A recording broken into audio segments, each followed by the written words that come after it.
Hello sa inyo guys, magandang hapon. So for today's video guys, another business tips ang i-share ko sa inyo. So medyo maingay lang guys yung nasa likod ko dahil may nakatutok na electric fan. Ngayon kasi guys, hindi pwedeng walang electric fan dito ngayon sa sari-sari store dahil sobrang init na po ngayon. Talagang summer na summer na. So ayun nga, balik tayo dun sa sabi ko na business tips. So, ito yung bagay na hindi dapat mawala sa ating sari-sari store. Lalo na ngayon guys, or kahit noon pa man, kung gusto nyo magkaroon ng malaking income. So, meron lang guys, bumibili. Magbenta muna tayo. Anong tubig? So, ayun pa mga kasari, may bumili ng mineral water. Mabili ngayon guys ang mineral water. Nag-refill din kami. So, ayun nga.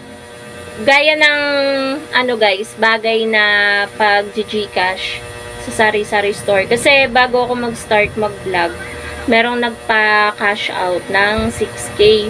So meron agad tayo dong 120 pesos. Tamang-tama yun guys kasi kailangan naming guys, sa Gcash kasi kami kumukuha ng pambayad ng bayarin, ganyan. Kaya kapag may nagpapa-Gcash ng mga libo-libo, syempre nakakatuwa kasi makakaipon tayo ng pambayad sa kailangan bayaran natin, 'di ba? Tulad nun, wala pang 5 minutes yung transaction, kumita agad tayo ng 120 pesos sa isang transaction lang. So, ngayon namang araw na to, alas 3 ng hapon, meron na tayong 300 plus na kita. So, sana marami pang magpa-Gcash, lalo cash in ng malaking amount para madagdagan pa yung kita natin ngayong araw, 'di ba? Malaking tulong din talaga mga kasari ang GCash. Kaya maraming mga sari-sari store ang nag-GCash talaga sa tindahan nila. May mga pangilan-ngilan na ayaw kasi natatakot sila na baka ma-scam sila or malimas yung laman ng GCash nila kasi may mga ganong situation or may mga ganong nangyayari talaga kapag hindi maingat sa GCash. Ang ginagawa namin dito guys, meron din kasing nakapagkwento sa amin and aware din naman kami na kapag may magpapakash in na lalo na kung sa laro tapos scan, hindi kami pumapayag guys ng scan. Basta sasabihin nila na pa-Gcash nga po, pa-scan. So hindi kami pumapayag guys. Kasi nakakatakot na may mga ganon kasing nangyari dito na kinuwento sa amin na nawalan ng 3K nung nagpa-scan sila. So, ayun. Iwas-iwas na lang sa ganun guys para hindi mangyari din sa atin. So, ayun. Yan yung isa na dapat hindi mawala sa sari-sari store natin, yung GCash. Kung gusto niyo talaga na na madagdagan yung kita, yung income ng inyong sari-sari store or mismong income nyo, madagdagan yung kita nyo. So, pangalawa, depende yan sa season. Kung tag-araw or tag-ulan, ganyan. Pansin ko kasi kapag tag-araw or summer season, mas mabenta ang sari-sari store. Lalo na sa laman ng ating ref. So, huwag tayong magpapawala ng mga inumin. Yan. Kasi pag mainit, na yung customer na uminom ng malamig. So, talagang ang inaano namin dito guys, halos lahat mabenta. Lalong-lalo na yelo, mga soft drinks, mineral water, tsaka yung mga pambatang inumin, mga Dutch Mill, Yakult, Chucky. Yan yung mga mabibili dito sa sari-sari store. Kaya, hindi talaga kami nagpapawala ngayon kasi mabili talaga siya. So, kung gusto nyo ng malaking kita, nasa sa inyo din yun guys. Kung gaano kayo kasipag mamili. Kasi kung wala ka namang paninda, tapos nag-e-expect ka ng malaking benta, hindi talaga lalaki yung benta nyo kung wala kayong paninda. Hindi kayo masipag mamili. So, kapag mga ganito kasi, alam nyo dapat kung ano yung mabili sa tindahan nyo. Tapos kapag ubos na or paubos pa lang, Kung may malapit naman na wholesaler, mga pamilihan sa inyo, or pwede nyo namang lakarin, kaya nyong buhatin, so mamili na kayo kasi sayang yung benta. Ayun nga, gaya nga ng nag-e-expect kayo ng malaking benta, so dapat yung mga alam nyong hinahanap sa inyo ng customer, dapat meron sa inyong tindahan palagi. Kung gusto nyo ng malaking kita, lalong-lalo na ngayong summer. So, ngayong summer, yun, marami kaming mga dinagdag na na pwedeng pang merienda, ganyan. May siomay kami, may lumpiang Shanghai, meron din kaming kikiam, fishball, french fries, ayan. Kahit pa paano may mga bumibili-bili na, may mga customer na hindi pa namin nasasabihan ng mga bumibili sa amin noon dati, nakakalimutan naming sabihin. Kahapon lang naman kami nag-start. So, okay lang yan kahit papano, nadadagdagan kahit papano yung customer. So, basta palagi yung tatandaan mga kasari, kung nakakaramdam kayo ng tumal sa inyong sari-sari store, okay lang yon, normal lang na paminsan-minsan talaga matumal, hindi naman laging malakas ang benta or hindi laging malaki yung benta natin.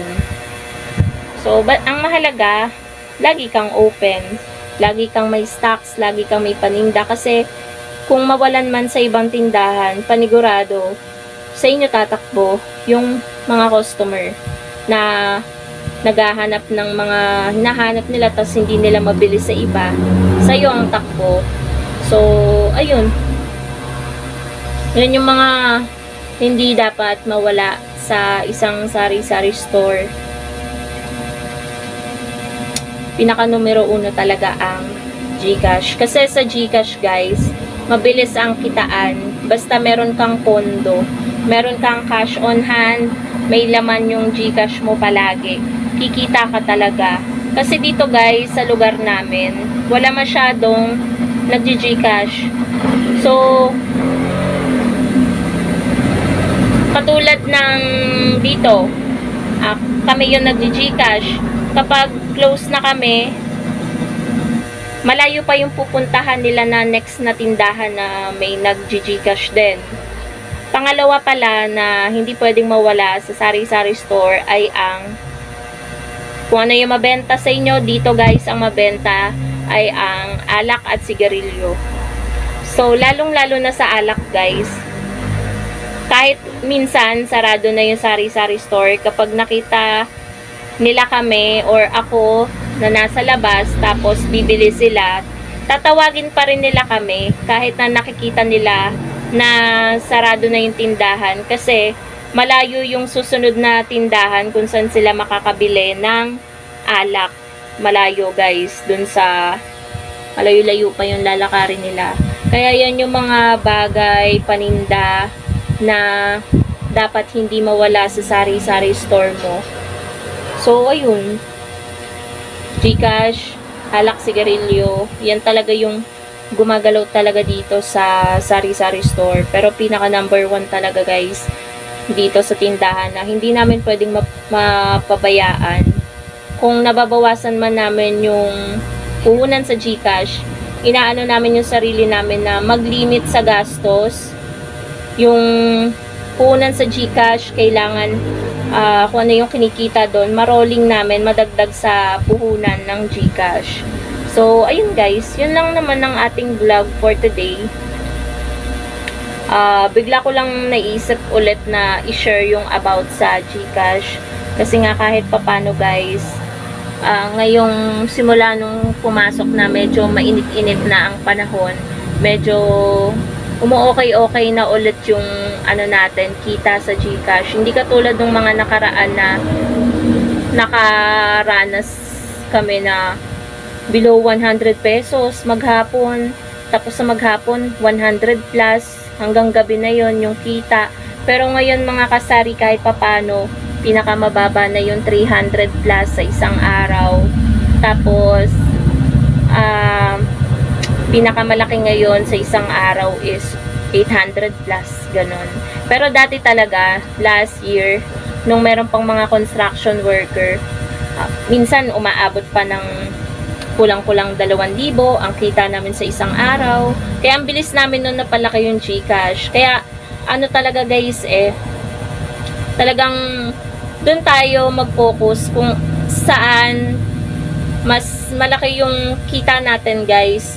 Yun, doon talaga kami consistent talaga, lalo last year kapag merong mga magka-cash out pampasahod, merong 46,000, 30,000, 25,000, ganun. Kapag naiipon dito sa GCash yung kina-cash out agad ni partner, umaalis siya. Minsan nagka-cash out siya ng 40,000, 50,000, ganyan. So, pagdating niya dito, nag-aantay na yung customer. So, sa mantak nyo sa 1,000, diba, 20. Kung 40k, 50k, diba, medyo malaki yung kita namin agad-agad. So, bukod pa dun yung mga transaction pa sa buong araw, isang transaction lang yun. Tapos, yung mga sasahod nun, maya-maya magdadatingan, tapos, magpapakash in naman, kasi nga ipapadala na dun sa mga pamilya nila. Ganun guys, kaya medyo malakas talaga last year bago magpasko. Pero nung mga nag-uwian na sila, nagbagong taon, sabi babalik daw. Pero parang hindi na yata natuloy yung project. Kaya medyo, ayun, na talaga yung kita natin sa GCash. So, yun lang naman guys yung vlog natin for today's video. Yan yung mga bagay or mga paninda na hindi dapat mawala sa ating sari-sari store, lalo na ngayon guys. So, yun lang guys. Bye!